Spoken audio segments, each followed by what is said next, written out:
Kalian pernah nggak ngeliat Kris waktu mau bayar di kasir?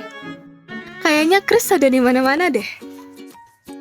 Di bank, restoran, kafe, hingga warung nasi Padang pun udah ada Kris sebagai media pembayaran digital. Tapi, kira-kira sejak kapan ya kita beralih ke sistem pembayaran digital? Nah, ternyata seiring revolusi industri 4.0, teknologi mengubah perilaku manusia termasuk cara kita membayar. Dulu kita bergantung banget nih dengan uang tunai. Sekarang kita udah beralih ke saldo digital.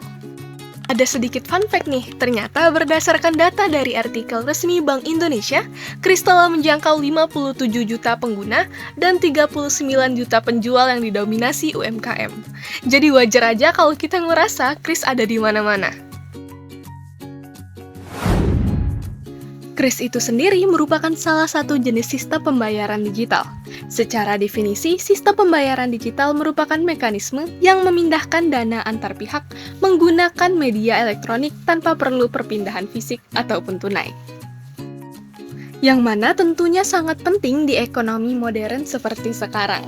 Seperti contohnya meningkatkan efisiensi waktu serta biaya transaksi dan juga mendorong sirkulasi uang yang lebih cepat dalam perekonomian nasional.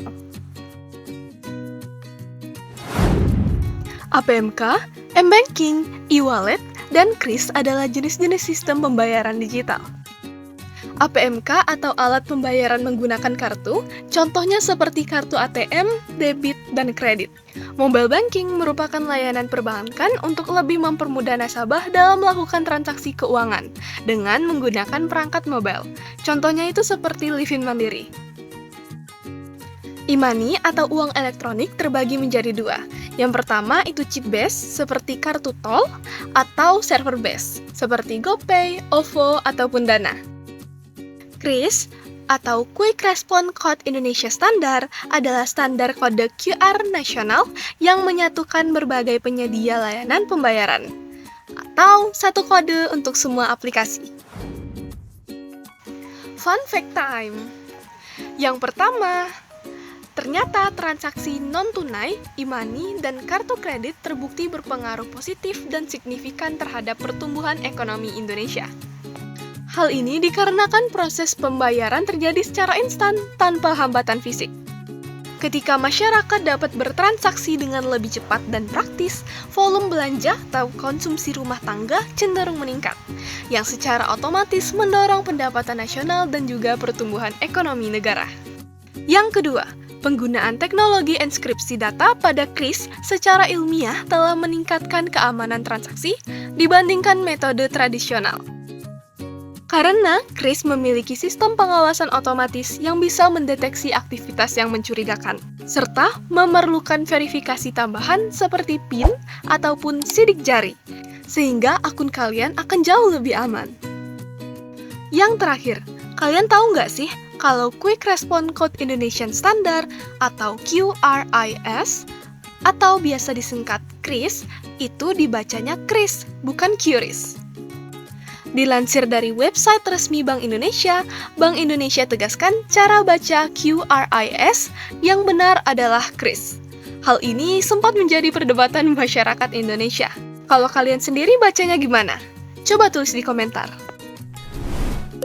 4 manfaat sistem pembayaran digital. Yang pertama, transparansi keuangan.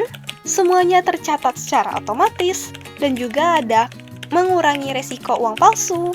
Yang ketiga, ada jangkauan pasar yang lebih luas bagi penjual, terutama UMKM. Lalu yang terakhir, ada efisiensi waktu serta biaya transaksi.